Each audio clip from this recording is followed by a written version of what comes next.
ಕಳೆದ 5 ಸಂಚಿಕೆಗಳಲ್ಲಿ ಯಾವ ಆಹಾರಗಳು ವಿರುದ್ಧ ಆಹಾರದ ಕಾನ್ಸೆಪ್ಟ್ ಅಂಡರಲ್ಲಿ ಬರುತ್ತೆ, ಹಾಗೆ ವೆರೈಟೀಸ್ ಆಫ್ ವಿರುದ್ಧ ಆಹಾರಗಳನ್ನು ನಾವು ನೋಡಿದ್ವಿ. ಈ ದಿನ ಆ ತರಹ ವಿರುದ್ಧ ಆಹಾರಗಳಿಂದ ಆದಂತಹ ದುಷ್ಪರಿಣಾಮಗಳಿಂದ ಹೇಗೆ ತಪ್ಪಿಸ್ಕೊಳ್ಬೇಕು ಆ್ಯಂಡ್ ಯಾವ ರೀತಿಯಾದಂತಹ ದುಷ್ಪರಿಣಾಮಗಳಾಗುತ್ತೆ, ಅದಕ್ಕೆ ಚಿಕಿತ್ಸೆ ಏನು ಅನ್ನೋದನ್ನು ನೋಡೋಣ.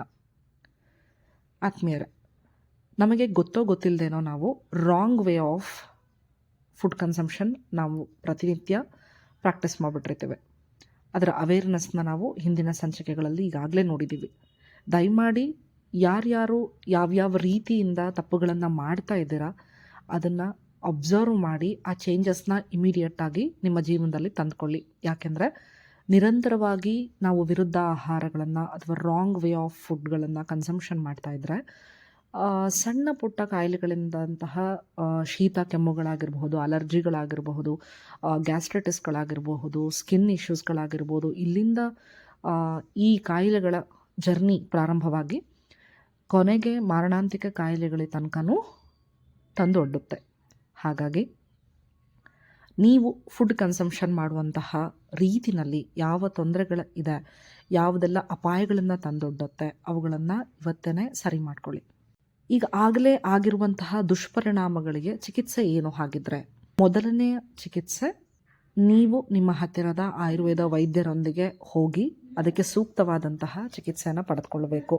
ಏನು ತೊಂದರೆಗಳಾಗಿದೆ ಅದಕ್ಕೆ ಸೂಕ್ತವಾದಂತಹ ಪಂಚಕರ್ಮ ಚಿಕಿತ್ಸೆಗಳನ್ನು ಆಯುರ್ವೇದ ವೈದ್ಯರು ನಿಮಗೆ ತಿಳಿಸ್ತಾರೆ. ಹಾಗೆ ಯಾರು ಪ್ರತಿನಿತ್ಯ ವ್ಯಾಯಾಮವನ್ನು ಮಾಡ್ತಾ ಇರ್ತಾರೆ, ನಿರಂತರವಾಗಿ ವ್ಯಾಯಾಮವನ್ನು ಮಾಡಿಕೊಂಡು ದೇಹವನ್ನು ಸದೃಢವಾಗಿಟ್ಕೊಂಡಿರ್ತಾರೆ, ಯಾರ ಡೈಜೆಸ್ಟಿವ್ ಸ್ಟ್ರೆಂತ್ ತುಂಬ ಚೆನ್ನಾಗಿ ಇರುತ್ತೆ, ಒಳ್ಳೆಯ ಆಹಾರವನ್ನು ಸೇವಿಸಿ ಯಾರು ತಮ್ಮ ಅಗ್ನಿಯನ್ನು ಸದೃಢವಾಗಿ ಇಟ್ಕೊಂಡಿರ್ತಾರೆ, ಬಲವಾನ್ ಇಟ್ಕೊಂಡಿರ್ತಾರೆ, ಹಾಗೂ ಯಾರು ಮನಸ್ಸಿನಿಂದ ಶಾಂತವಾಗಿ ಇರ್ತಾರೆ, ಅವರುಗಳಿಗೆ ವಿರುದ್ಧ ಆಹಾರದ ಪರಿಣಾಮ ಸ್ವಲ್ಪ ಮಟ್ಟಿಗೆ ಕಡಿಮೆ. ಹಾಗಾಗಿ ನಿಮ್ಮ ದೈಹಿಕ ಮಾನಸಿಕ ಆರೋಗ್ಯವನ್ನು ಕೂಡ ನೀವು ಚೆನ್ನಾಗಿಟ್ಕೊಂಡಲ್ಲಿ ಈ ಆಹಾರಗಳಿಂದ ಆಗುವಂತಹ ದುಷ್ಪರಿಣಾಮಗಳನ್ನು ತಡೆಗಟ್ಟಬಹುದು, ಪರಿಣಾಮವನ್ನು ಕಡಿಮೆ ಮಾಡಬಹುದು.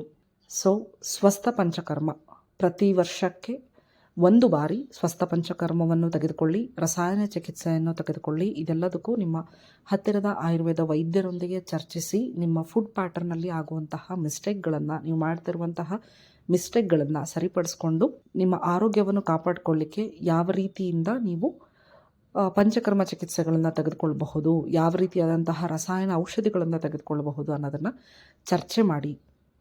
ಆಸ್ಪತ್ರೆಗಳು ಅನ್ನುವಂಥದ್ದು ನೀವು ಕಾಯಿಲೆಗೆ ಬಂದ ನಂತರ ಕೇವಲ ಔಷಧಿಯನ್ನು ಪಡೆದುಕೊಳ್ಳೋದಕ್ಕೆ ಅಲ್ಲ, ನೀವು ಆರೋಗ್ಯವಾಗಿರಲಿಕ್ಕೆ, ಸ್ವಸ್ಥವನ್ನು ಕಾಪಾಡಿಕೊಳ್ಳಿಕ್ಕೆ ನೀವು ಆಸ್ಪತ್ರೆಗಳನ್ನು, ಆಯುರ್ವೇದ ವೈದ್ಯರನ್ನು ನೀವು ಕನ್ಸಲ್ಟ್ ಮಾಡಿ ನಿಮ್ಮ ಆರೋಗ್ಯವನ್ನು ಕಾಪಾಡಿಕೊಳ್ಳಿ.